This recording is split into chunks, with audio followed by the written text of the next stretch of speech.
Buah roh. Tetapi buah roh ialah kasih, sukacita, damai sejahtera, kesabaran, kemurahan, kebaikan, kesetiaan, kelemah lembutan, penguasaan diri. Tidak ada hukum yang menentang hal-hal itu. Galatia 5 ayat 22 sampai 23.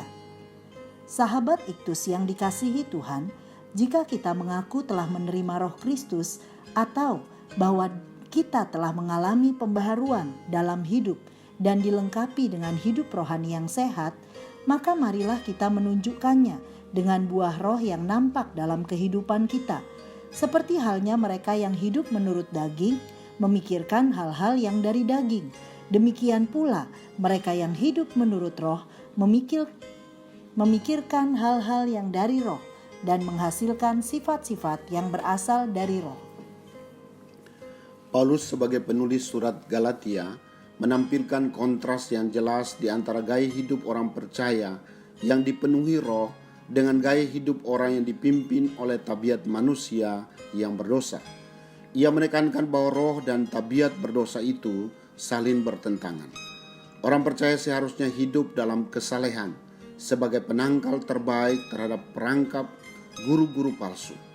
Melalui bagian firman Tuhan ini, ada beberapa kebenaran mengenai buah roh dalam hidup orang percaya.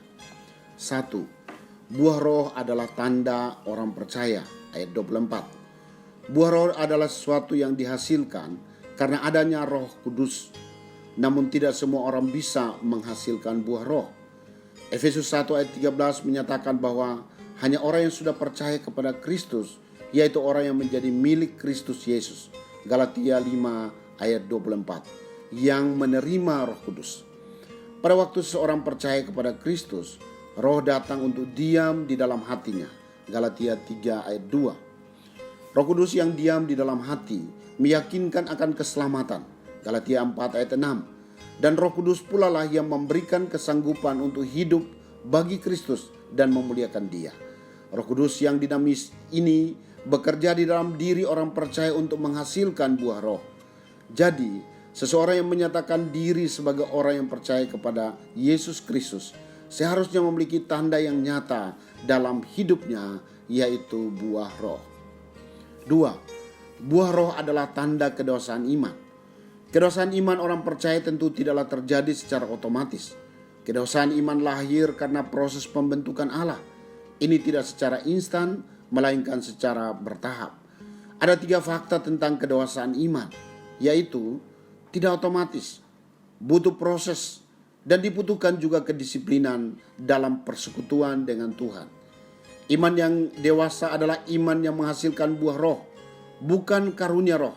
Karena karunia roh bisa ditiru oleh iblis, tetapi buah roh tidak bisa ditiru. Buah roh, bahasa Yunani karpos, menggambarkan kesatuan hidup dengan Kristus. Bandingkan Yohanes 15. Buah roh dalam bentuk tunggal menunjukkan kesatuan karakter Tuhan. Adapun buah roh adalah kasih, terutama kepada Allah dan kepada satu sama lain, dan juga sukacita, yaitu kebahagiaan yang tetap di dalam Allah. Damai sejahtera berarti berdamai dengan Allah dan hati nurani kita sendiri. Inilah perilaku yang menyukai perdamaian dengan orang lain, sedangkan kesabaran menunda kemarahan dan memiliki kepuasan saat harus menanggung luka. Kemurahan adalah sifat baik hati, sopan dan tetap tenang ketika ada yang berlaku buruk terhadap kita. Kebaikan merupakan sikap dermawan, melakukan kebaikan hati di setiap kesempatan. Kesetiaan berarti taat, adil dan jujur untuk berpegang pada komitmen. Kelemah lembutan digunakan untuk menguasai perasaan-perasaan dan tidak mudah terhasut dan segera menjadi tenang. Dan penguasaan diri dalam hal makanan dan minuman, kenikmatan hidup lainnya, supaya tidak melampaui batas dalam menggunakan hal tersebut. Tidak ada hukum yang menentang hal-hal itu. 3. Buah roh tanda kemenangan. Di dalam diri setiap orang ada pergumulan antara daging dan roh, ayat 17.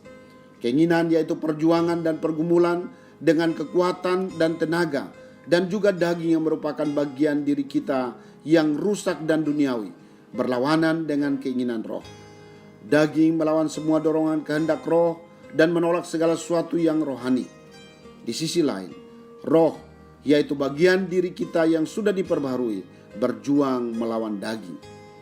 Paulus juga menunjukkan bahwa kita tidak dapat memperoleh kemenangan ini dengan kekuatan kita sendiri dan dengan kehendak kita sendiri, melainkan dengan menyerahkan kehendak kita kepada Roh Kudus.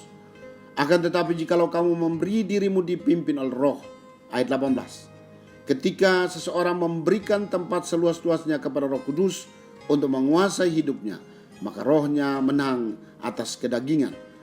Kekuatan kuasa Roh Kudus selalu bekerja bersama kekuatan kuasa firman.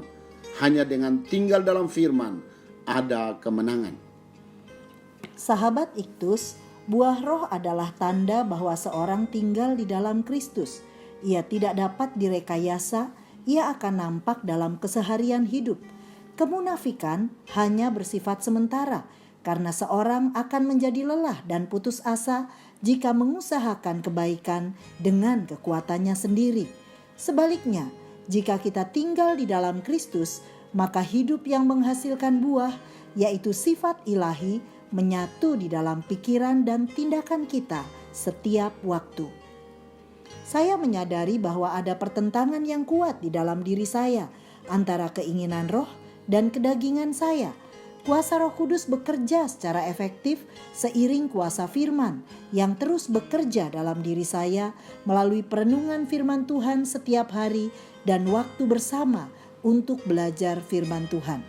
Buah roh adalah Injil yang terbaca oleh semua orang sehingga mereka mengenal Yesus. Sahabat Iktus yang dikasihi Tuhan, sejak saya menerima Yesus dalam hati saya, apakah hidup saya menghasilkan buah roh? Bagian mana dari buah roh yang belum nampak dalam kehidupan saya setiap hari?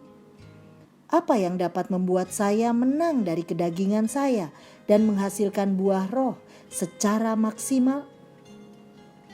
Tuhan Yesus, saya bersyukur karena Roh Kudus yang ada di dalam hati saya selalu memperjuangkan kemenangan saya atas keinginan daging. Ampuni saya karena seringkali mengabaikan suara Roh Kudus untuk menghasilkan buah roh secara maksimal. Hanya bila saya tinggal di dalam firman Tuhan, saya menjadi kuat dan mengalami hidup yang berkemenangan. Saya ingin hidup saya menjadi Injil yang terbuka, sehingga orang lain dapat mengenal Yesus dan diselamatkan. Amin. Buah roh adalah tanda kedewasaan rohani Anda.